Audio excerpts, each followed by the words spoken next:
Hey, how you doing?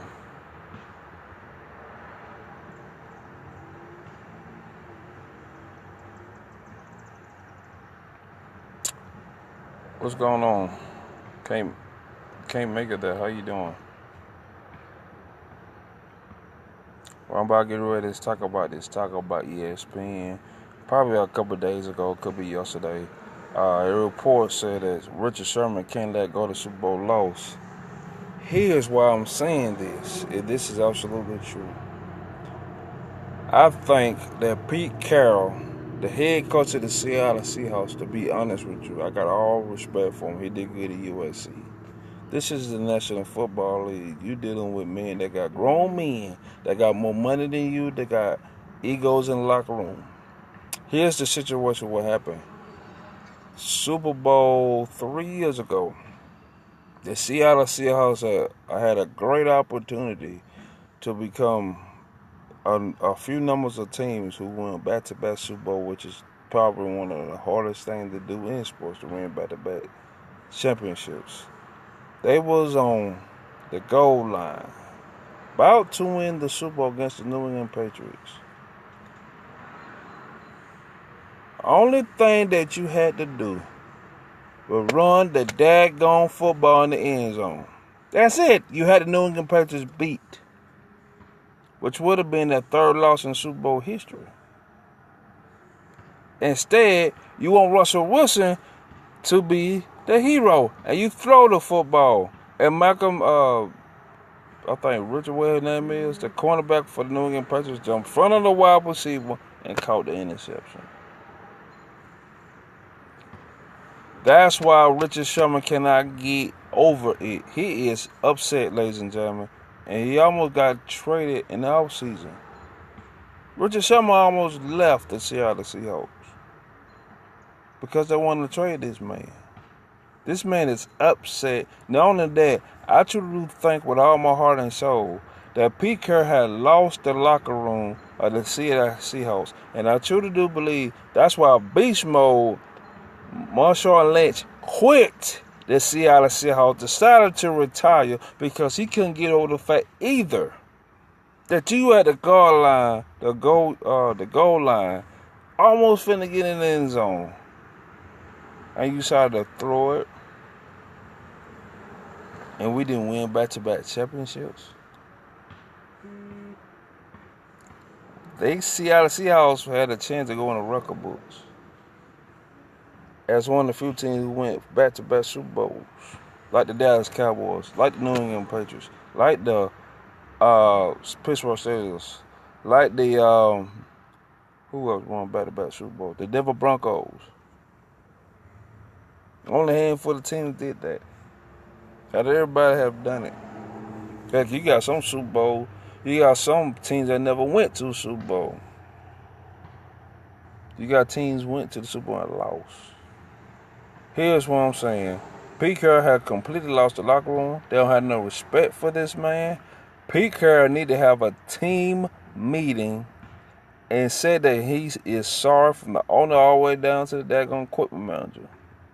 He need to apologize to get his team the respect they got from his team.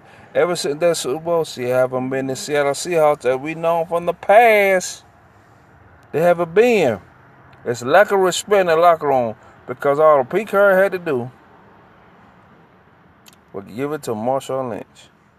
Let him win the Super Bowl. We wouldn't be even having this discussion. Yep, that's what's going on, people. And then along with that, Dan Quinn,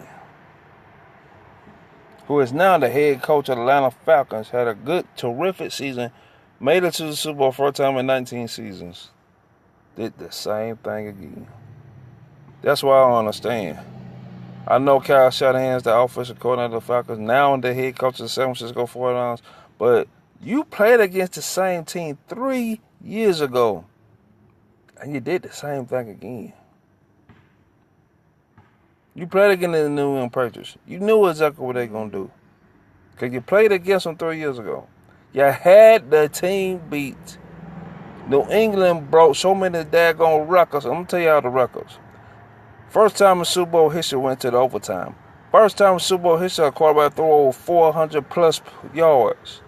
First time in Super Bowl history that a quarterback won 5 Super Bowls, along with the head coach won 5 Super Bowls. First time in Super Bowl history that a team went back for 31-0 to win the game.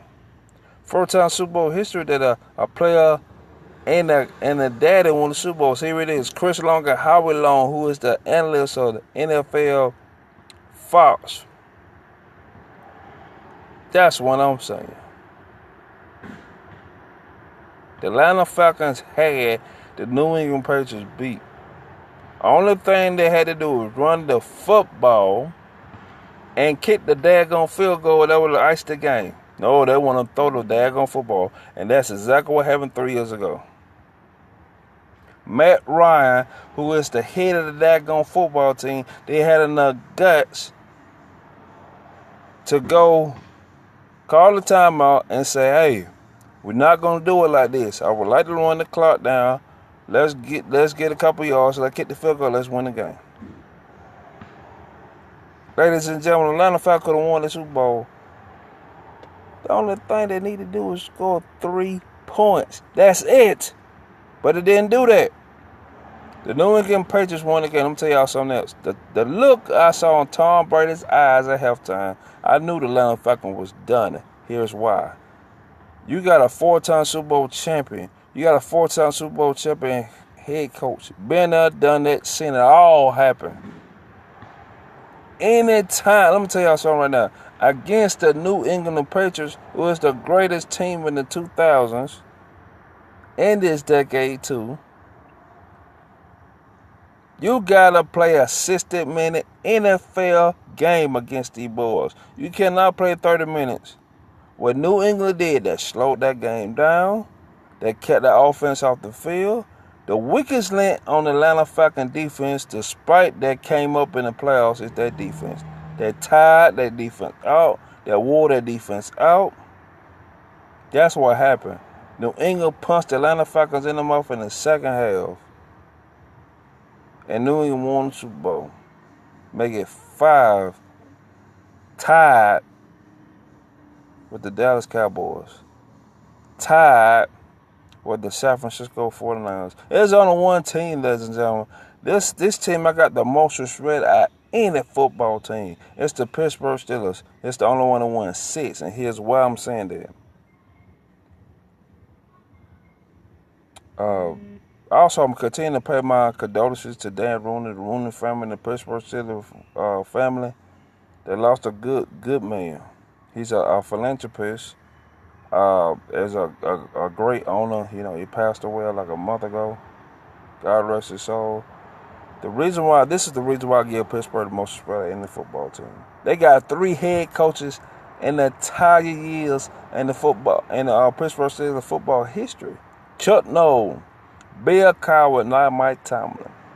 Every coach won the Super Bowl as the head coach of the Pittsburgh Steelers. That's why I got the most respect for the Pittsburgh Steelers, because they deserve it. Now, what they going to do come football season. Guess what, ladies and gentlemen? Martavis Bryant is back.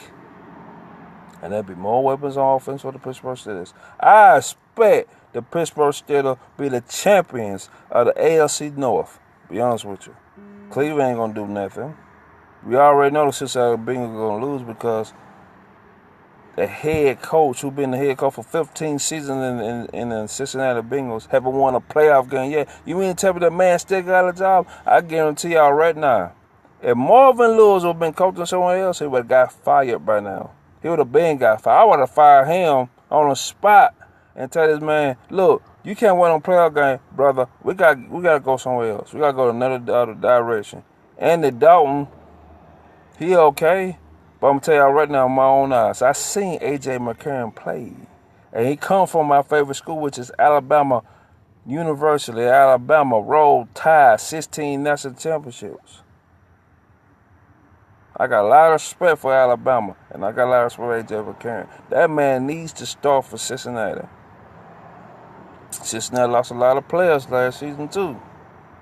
No excuses. You're an international footballer. You've been in season 15 seasons and won a playoff game. That is not called for.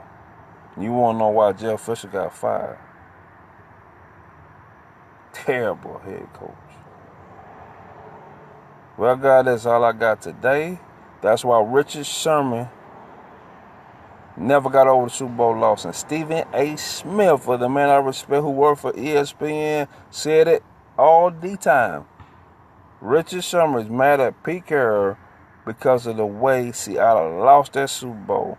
Seattle would have been a 2-time national champion. Super Bowl champion. And I'm going to say this right now. My condolences to the 11-year career of the Seattle Seahawks, Cortez Kennedy, who passed away days ago at the age of 40 years old. What a good brother. God bless your soul.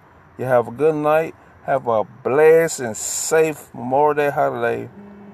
Continue to follow me on Periscope. I have a YouTube channel page, Down Long Sports channel on YouTube. God bless y'all. Have a good night.